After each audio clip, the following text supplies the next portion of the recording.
story about a young, orphaned Jewish woman who grows up in Persia, grows up away from, the traditional Israel territory of the Jewish people. She ends up as the queen of all of Persia and also ends up saving a nation. The time takes place, you might remember that around sort of 600-ish BC, Israel was taken captive by the powerful Babylonian Empire, and the brightest and the best were taken away and taken into Babylon. And Mordecai would have been one of them. Mordecai, there are sort of 4 characters that you need to keep track of in this story. It's a short story in the Bible. There's only about 9 chapters, and I sort of tried to give you a little bit of a synopsis with a number of readings from the book, but it's worth just reading the story. There are 4 characters that you need to keep track of. Esther, obviously, is one of them. She ends up winning a beauty contest, essentially, that the king puts on because he needs a new queen. This king, Xerxes, is a weak king. He is short-tempered and very self-centered. I don't know if that reminds you of anybody, but that's King Xerxes. He has a right-hand man named Haman. Whenever you have a weak person, the people around can gain a lot of power, and Haman, his right-hand man, has a lot of power. And it's Haman who devises this very evil plan. Through a series of events, he becomes embarrassed and angry and full of revenge, and so he decides through an edict to have the entire Jewish nation, not just the nation, the people, the Jews who are living in the Persian Empire, to be annihilated in a single day. So those are the 4 people: Mordecai, the wise, faith-filled uncle who raises Esther, Esther who becomes queen, Xerxes the king, and Haman the evil right-hand man. In some ways, Esther is special and powerful. She's clearly beautiful. She's the queen of all of Persia, and she has access to wealth and fortune and presumably to the influence of her husband, the king. In society, and particularly in the Bible, we expect that those who have more will do more. As the Bible puts it, from everyone to whom much has been given, much will be required. To whom much has been entrusted, even more will be demanded. Esther has a lot of much in her life. However, in another way, she is very vulnerable and powerless. She's vulnerable and powerless, first of all, because she was a woman. The women in the times of the scripture were utterly dependent on men to provide and to protect. There's no surprise that in the Bible, over and over, the Bible entreats us to care for the widow and the orphan. Those, along with foreigners, are the weakest members of society, and the Bible continually reminds that you need to protect these people. But Esther has a further vulnerability. She's a member of a persecuted minority. Now, her uncle wisely tells her not to tell anyone that she is a Jew, so no one knows that she is a Jew. She keeps that secret hidden. She might have been the queen of Persia, but it doesn't mean a lot when you consider especially that her husband got rid of his last queen on a whim, here today, gone tomorrow. He had a large week-long party. The Bible makes it clear that they were drinking a ton, and on the last night he calls for his queen so he can show her off in front of all these people who were drunk, and Queen Vashti refuses. She has her dignity, and she refuses. She says no to the king. And as a result, it's not the king who decides this, it's his advisors. His advisors say, you got to get rid of her, or all of our wives will be doing this. So Vashti's out, the beauty contest is on, Esther rises to power. So there are two strong women in this story. Vashti, who stood up, took a stand, and suffered the consequences, and Esther, who ends up taking a stand and saved an entire people. It was interesting working on this message this week. Esther was part of the set readings, the lectionary. I sometimes follow the lectionary and I sometimes don't. And I chose this out of the lectionary because today we are working on making a difference. You might remember, if you've been here for the last couple of weeks, that we're talking about our mission and our calling in this church. And the first message was Good to Grow, Radical Hospitality.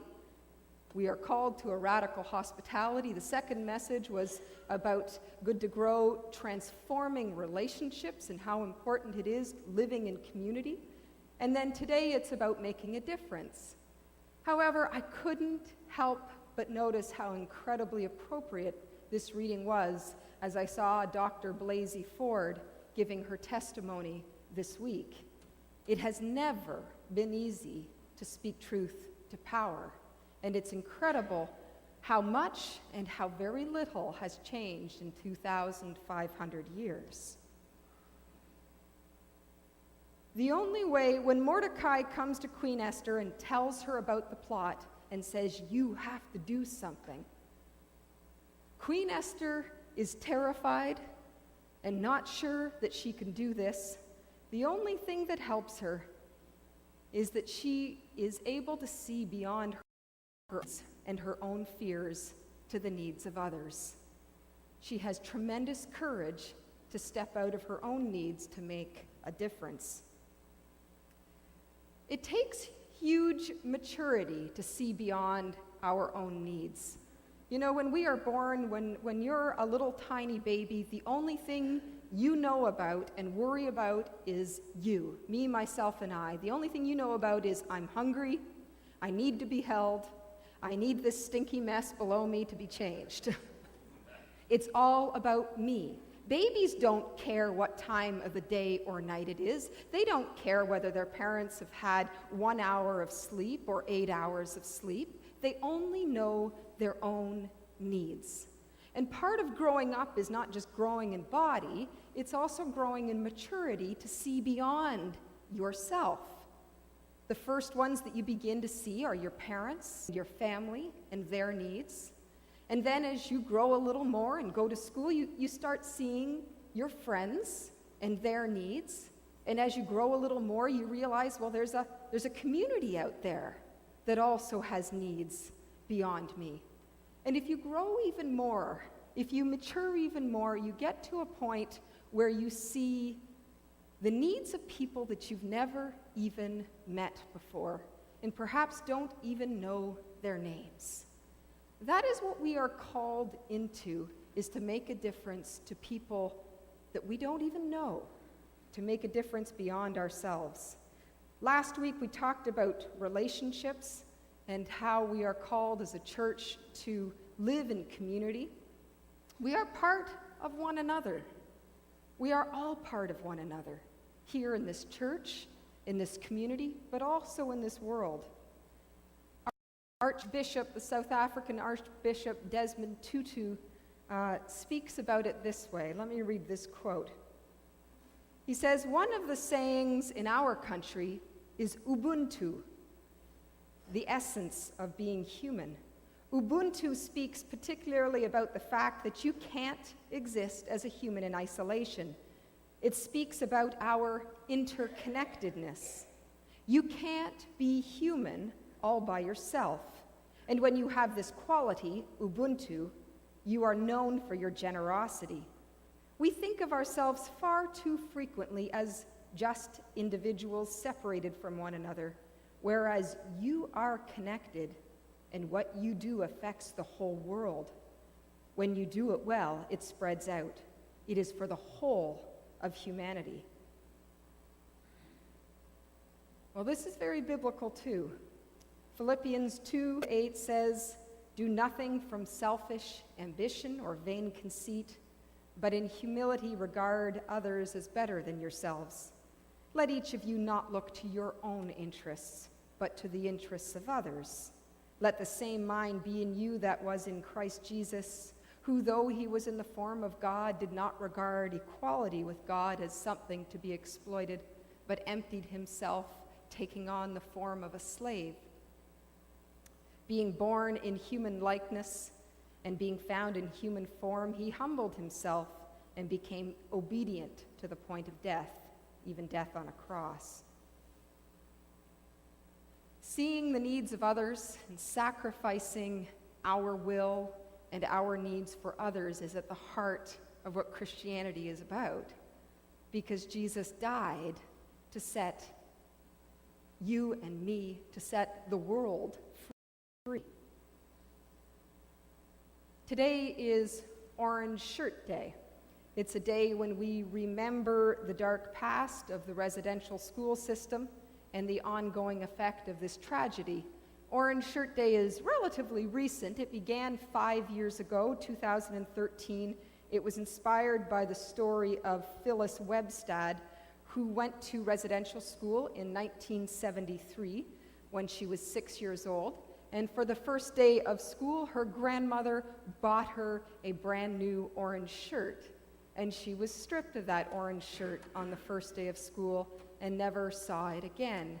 And as she grew into an adult, she hated the color of orange because it reminded her of how worthless she felt. Take a look at this clip. I find the topic of reconciliation a challenging one because there's no easy fix.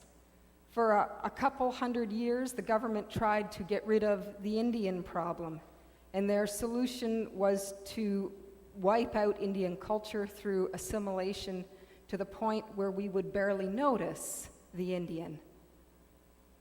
The plan was not so overtly heinous as Haman's plan to exterminate the Jews in a single day in Persia.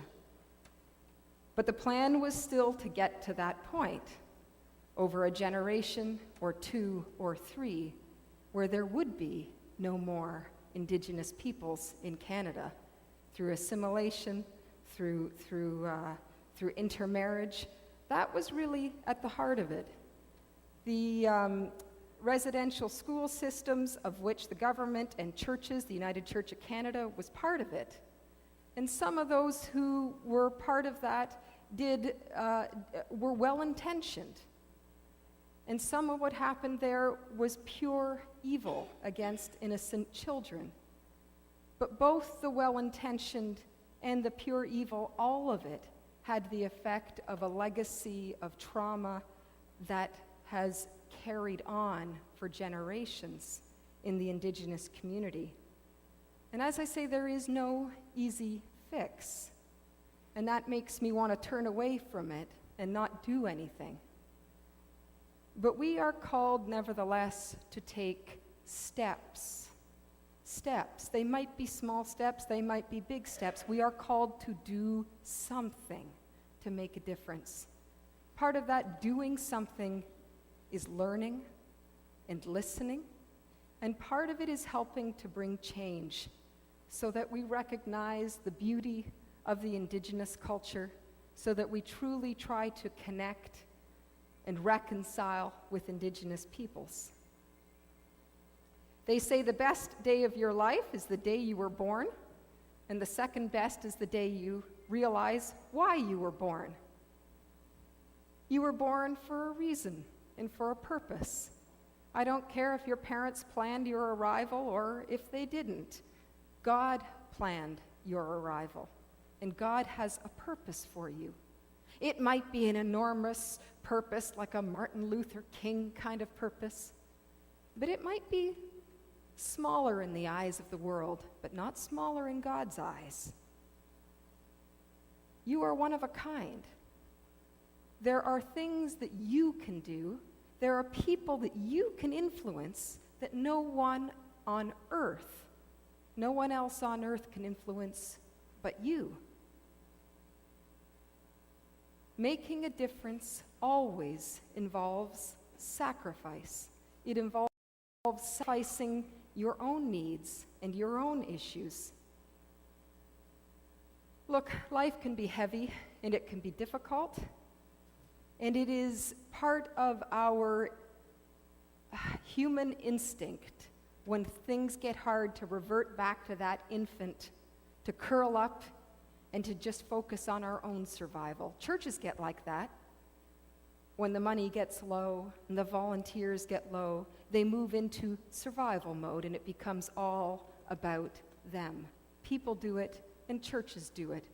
And you know, sometimes it's okay to go there for a time. There are times in our lives when big things happen. You get a diagnosis of cancer, you suffer a great loss in your life, when of course you need to focus on yourself. Self-care is important. I'm not talking about making a difference at the expense of after yourself. And in an army full of volunteers, I know that some of you need to hear that message more than the making a difference message. Figure out which message you need to hear more. But if your whole life focuses on your own needs, if you're saying to yourself, well, I'll make a difference when I have more money, more time, more influence, then you're never gonna get there. Because life is a series of problems. You will have a problem every month, every whatever, you know? Life has a series of hurdles. There will always be troubles in your life. Somehow we are called to make a difference, even though we've got stuff going on in our own lives. And you know what?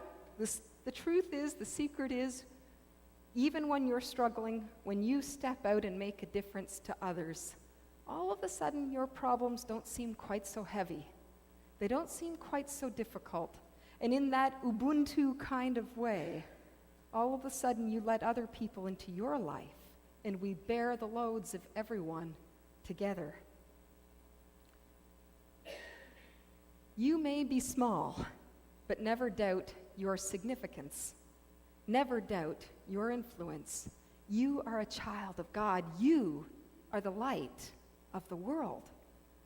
If you invite Jesus into your life, if you invite Jesus to fill you with his light, you will be able to shine in spite of your smallness.